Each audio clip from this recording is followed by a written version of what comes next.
lo dramático de nuestra región es que precisamente no necesitas hacer futurología para poder prever que, digamos, la posición de Estados Unidos frente a la región va a tener un fuerte componente injerencista siempre.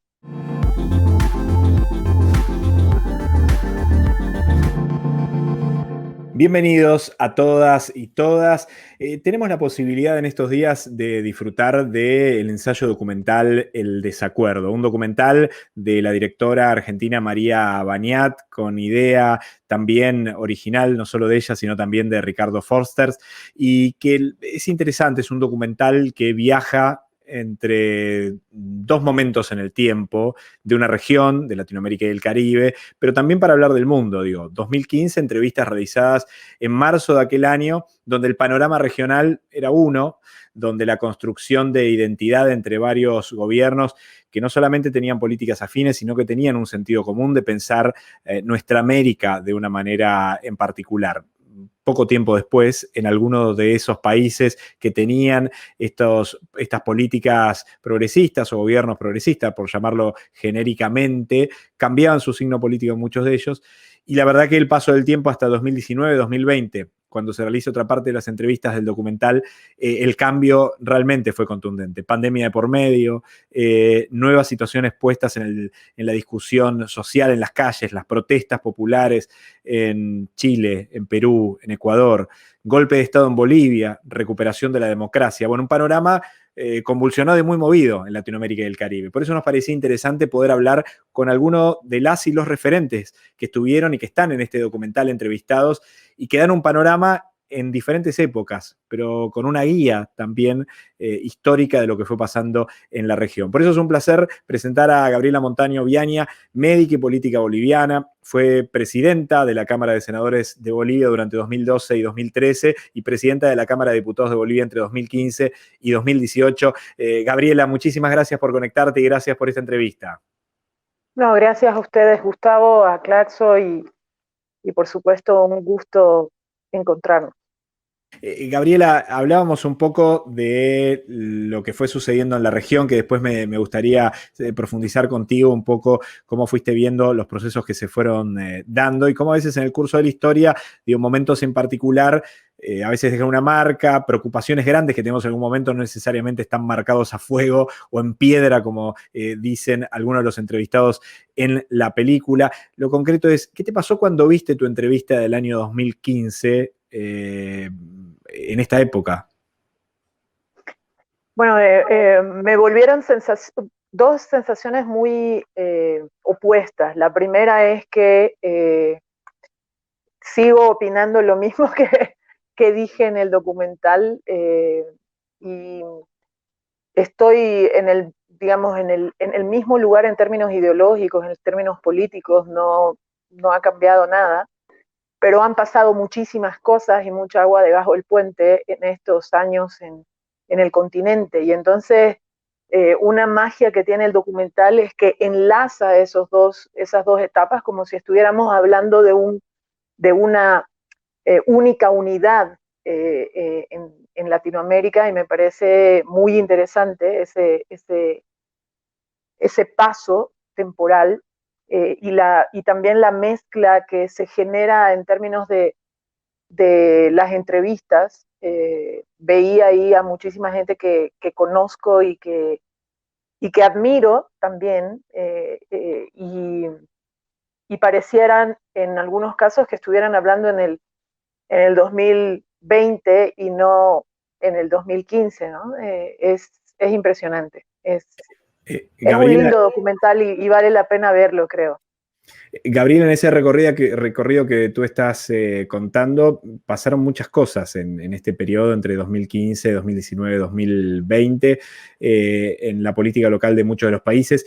Y era un momento, 2015, donde la verdad había muchos gobiernos de un signo político similar en muchos países de la región. Había unas lógicas de pensar en común nuestra América, que le da una potencia especial. ¿Cuál era tu lectura de ese momento? Porque había posiciones un poco más pesimistas. Yo lo venía diciendo en alguna de las entrevistas.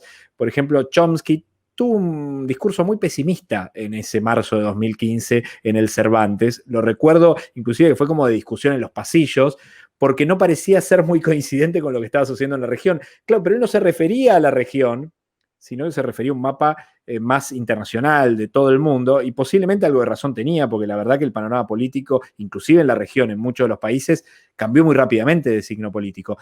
¿Cómo era tu análisis de ese momento histórico muy particular que vivió hasta esa época y un poco más en algunos países en Latinoamérica y el Caribe? Bueno, yo precisamente por eso decía hace un momento que veo o sea, me genera una doble percepción muy fuerte y por momentos contradictoria, pero siento ambas de manera muy sólida. Y es que muchas de las cosas que se dijeron en el 2015 sucedieron en el transcurso de ese tiempo hasta el 2019 y 2020. Y entonces, claro, uno decía, se trata de una suerte de futurología y creo que no. Lo dramático de nuestra región es que precisamente no necesitas hacer futurología para poder prever que, digamos, la posición de Estados Unidos frente a la región va a tener un fuerte componente injerencista siempre y que más allá de que se haga por vía de elecciones el cambio de un gobierno o por vía violenta, como sucedió en Bolivia con un golpe de Estado, eh, el acecho permanente de nuestras democracias es real, existe, no hemos vencido, digamos, de manera definitiva las épocas de las dictaduras militares de los años 60 y 70. Es más, en la región durante todos estos años se han refrescado los mecanismos de generación de golpes de Estado. Los golpes de Estado tienen otros formatos, pero por ejemplo en el caso de Bolivia el formato fue el más cercano a los clásicos golpes de Estado de los 60, 70, con participación de las Fuerzas Armadas, de la policía, con masacres de por medio eh, y por supuesto renovando el mecanismo de lawfare y el mecanismo de judicialización de la política y de persecución a todos los líderes de izquierda, a los líderes sindicales, etcétera. Eh, y claro, lo que recorre el documental es precisamente esta posibilidad, ¿no? Y la alianza de tres elementos fundamentales, el capitalismo, el patriarcado y el racismo como elementos centrales que aglutinan la, vemos los grandes mecanismos a través de los cuales se intenta controlar a los pueblos en nuestro continente, ¿no? Y se destruye su posibilidad de vida futura, presente y futura, a nombre de la democracia, cuando en realidad lo que se está haciendo es destruir en muchos casos las democracias del continente. Gabriela, en ese camino me interesaría hablar contigo un poco de Bolivia, de lo que fue este larguísimo año de golpe de Estado, de gobierno impuesto, de quiebre de la democracia. Digo, ¿cuáles son los daños que dejó este año en Bolivia? Terribles, terribles porque ha significado un retroceso. En términos de indicadores económicos, Bolivia ha retrocedido a los años 90, es decir, a una etapa previa a todo el proceso de transformación estatal generado durante los gobiernos de Evo Morales. Y eso significa que la pobreza está campeante en Bolivia. Hay gente que está pasando hambre que antes ya no sucedía. La magnitud de la pobreza y el hambre en Bolivia ha vuelto recrudecerse. Obviamente hay una triple y hasta cuádruple crisis en este momento. Una crisis económica que es fruto de las malas decisiones tomadas por el gobierno golpista de Áñez, eh, porque ha paralizado la inversión pública, que era uno de los motores principales del desarrollo económico. ha reducido mecanismos que tenía y había construido el Estado con Evo Morales a la cabeza para generar una redistribución de la riqueza entre todos y todas de una manera mucho más equitativa. Y entonces, y además ha debilitado a las empresas públicas, como lo hacen todos los viejos modelos, ya viejos digo porque antes eran una novedad, pero ahora ya no son una novedad los modelos neoliberales que intentan privatizar, primero destruyendo la empresa pública para luego tratar de convencernos a todos y a todas de que lo público es malo administrando los recursos. Y entonces la respuesta vuelve a intentar ser la privatización. Se dieron los primeros pasos en ese sentido en Bolivia en este año. Parece un tiempo demasiado corto para que eso haya sucedido, pero ha sucedido. Se ha ido destruyendo por dentro las empresas estatales y bueno, ahora hay que recuperarlas, fortalecerlas nuevamente, como se tuvo que hacer el 2005. En el ámbito social es dramático porque la crisis sanitaria fue durísima.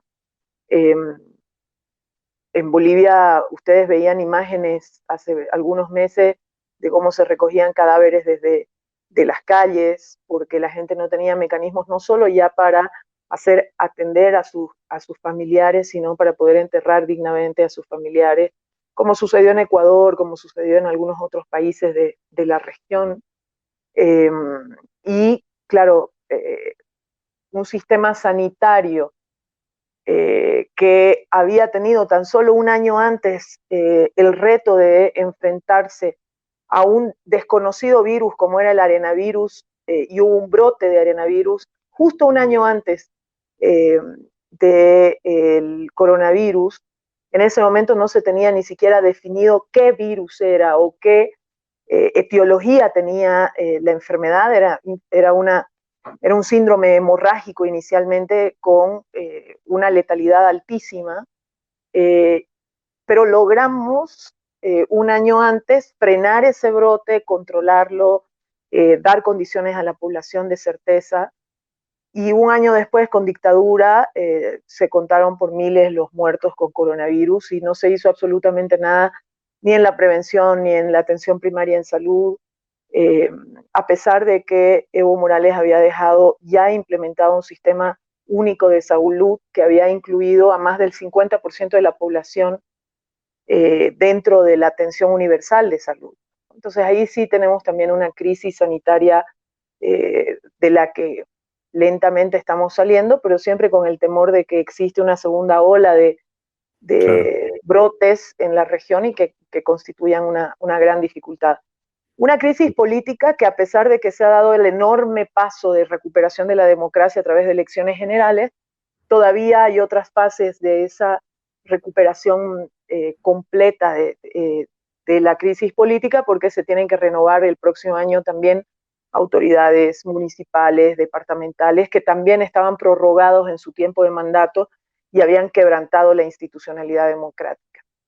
Entonces, todas esas crisis hacen una tormenta perfecta, como el título de una película y creo que un libro también es una Eh, tormenta perfecta. Gabriela, en ese camino, vos en un momento utilizaste la frase algo así como convencernos o tratar de convencernos cuando hablabas de las privatizaciones y como sabemos bien, y el documental lo trata en cierta medida, el neoliberalismo también trabaja sobre las subjetividades de la gente, sobre la creación de discursos culturales que en algunos casos, me atrevería a decir, tú lo dirás, parecieran tener inclusive más profundidad que algunas medidas desde lo económico, ¿no? Digo, porque la lógica de construir el discurso de la meritocracia, los discursos del sálvese quien pueda, del individualismo contra todo o más allá de todo, digo, parecen ser discursos muy fuertes dentro de la lógica neoliberal, digo. En ese sentido y sobre eso, más allá de que vimos una elección, fue contundente el triunfo por parte del MAS. Pero digo, ¿ves algunos síntomas de ese intento por parte de la derecha de construcción cultural del neoliberalismo? Por supuesto que sí. y no solamente durante este año de golpe de Estado, sino durante todos estos años de intentos de gobiernos progresistas en la región de transformar la realidad social en sus pueblos y en sus países, permanentemente ha habido por parte de la derecha continental y regional y mundial de consolidar un discurso basado en algunos elementos que se repiten adecuándose en cada uno de nuestros países al lenguaje, a la historia, digamos, nacional, pero que tienen en común, uno, el racismo, brutalmente racistas, eh, y brutalmente racistas contra lo indígena, contra lo afro, contra las mujeres, contra las personas que tienen una identidad sexual diferente a la heterosexual, eh, es decir, un racismo y una discriminación brutal, brutal, y cada vez más profunda y con herramientas más, digamos, más cargadas de odio. Eso es lo sorprendente, ¿no? Porque uno dice, bueno, han habido momentos en el continente en el que hemos creído las izquierdas, y ese creo que ha sido uno de nuestros grandes errores, que ya teníamos saldado ciertas situaciones con el racismo y con la discriminación, y es falso. En Bolivia, este año de golpe eh, ha demostrado que el racismo ha seguido calando en el tejido social de una manera silenciosa, probablemente mucho más subterránea y por lo tanto mucho más peligrosa, Gustavo. Eh, Ese es un elemento, el racismo. El patriarcado, eh, convivimos hoy con gobiernos de corte, digamos, inclusive hasta fascista en muchos casos. Sucedió con Trump, existen otros gobiernos en la región que nos dan ejemplos durísimos de esto, en el que los derechos de las mujeres, de minorías de identidad sexual diferente a la heterosexual, etcétera, están sufriendo cada vez más crímenes de odio, más violentos, además, eh, justamente en contrarruta de todo el avance de derechos que se han ido consolidando en la región y en Bolivia particularmente, que tienen que ver con la participación política de las mujeres y de todos estos sectores de la sociedad. Y entonces viene una arremetida en contrapartida al avance en términos de derechos, una arremetida muy brutal de los intereses que defienden el statu quo en la región. Gabriela, tú nombraste recién y hablaste de patriarcado, hablaste de mujeres, los feminismos que vienen militando, mujeres dentro de los feminismos que vienen militando hace muchísimos años, pero evidentemente uno entendería que 2015, ese marzo de 2015 hasta 2019, 2020, hubo una transformación muy fuerte, sobre todo con movimientos de mujeres feministas poniendo en la discusión pública un montón de temas, temáticas, digo, desde las cuestiones de la violencia de género que formaban parte de la agenda, pero brutalmente, digo, casi despreciando el tema como un hecho policial más, se instalan de otra manera, pero inclusive hablando de las tareas de cuidado, que concretamente son las mujeres las que en su gran mayoría llevan adelante estos trabajos no remunerados. ¿Cómo entendés ese proceso que se dio de 2015 hasta 2019, jugando un poco con el tiempo en el que se enmarca el documental, digo, en lo que son las luchas de los feminismos? Yo creo que se han convertido en un eje central de la agenda política, ¿no? Y de la misma manera en la que la derecha responde eh, ante los avances de derechos en términos de los pueblos indígenas y de descolonización que hemos tenido en la región, así como la derecha responde brutalmente naturalizando eh, el odio a lo diferente, a los propios pueblos indígenas, aunque sean mayoritarios en ciertos países como Bolivia, uno vuelve a escuchar después de este año de golpe de Estado expresiones que ya pensaba que estaban enterradas para el resto de la historia de la humanidad, pero además fundamentan el discurso de inclusive de una campaña política a la presidencia, ¿no? eh, se, se vuelve a intentar tratar a los pueblos indígenas como los salvajes, se utiliza adjetivos que pensamos que ya habían quedado ahí lejos en la colonia, y no, es la idea de deshumanizar al otro o a la otra, ¿no? Y de la misma manera actúa, o con mecanismos muy similares, el patriarcado, mientras las mujeres hemos ido avanzando y amplios sectores de la población hemos ido avanzando en términos de derechos, de participación política, de derechos sexuales y derechos reproductivos, de salud, de educación, etcétera, etcétera, pues los sectores conservadores lo que hacen es empujar a la sociedad a polarizar de una manera mucho más dura, ¿no? No por nada se generaron todas estas etiquetas como feminazis, como eh, ideología de género, para tratar de etiquetar a los movimientos feministas o de reivindicación de derechos de las mujeres o movimientos despatriarcalizadores, bueno, llamémosle como querramos, etiquetarlos y deshumanizarlos, convertirlos en algo inferior a lo que la sociedad intente identificarse, ¿no? Alejar lo más posible a la sociedad de estos movimientos, y entonces se producen fuertes choques que generan muchísima violencia.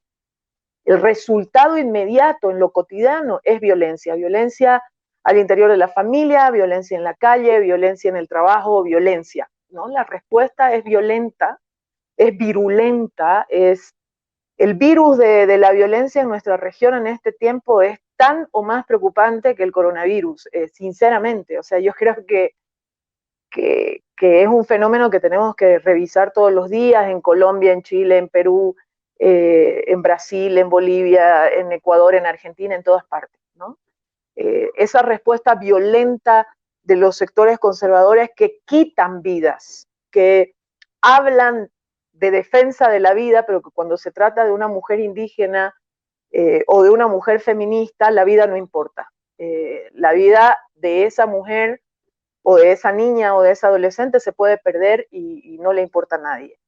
Entonces, por eso creo que los movimientos feministas se han puesto, han logrado colocarse en el centro de el accionar político, de la vida política de la región, en algunos países, por supuesto, con mayor énfasis que en otros, eso es normal, en nuestra región siempre suceden estos fenómenos, pero por ejemplo lo de Chile es maravilloso, ¿no? Lo de Chile, como el movimiento feminista en Chile ha logrado en todo este proceso de construcción del camino hacia una nueva constitución, eh, posicionarse de una manera que no había sucedido antes en la historia de Chile, y probablemente se convierte en uno de los movimientos feministas más interesantes para seguir y para aprender del continente, ¿no?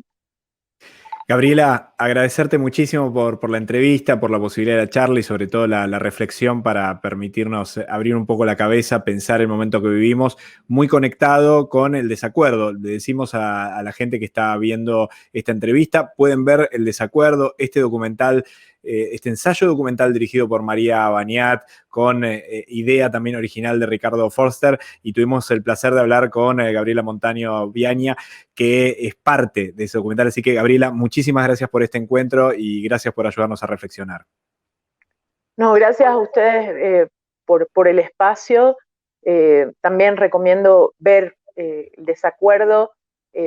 Creo que nos permite una lectura un poco más fría de los últimos 5 o 6 años, nos permite tomar distancia y nos permite también ver cómo y cuánto repetimos nuestros errores en la región, y cómo podemos hacer para dejar de equivocarnos en los mismos caminos. Así que un abrazo, gracias por el espacio y siempre a disposición.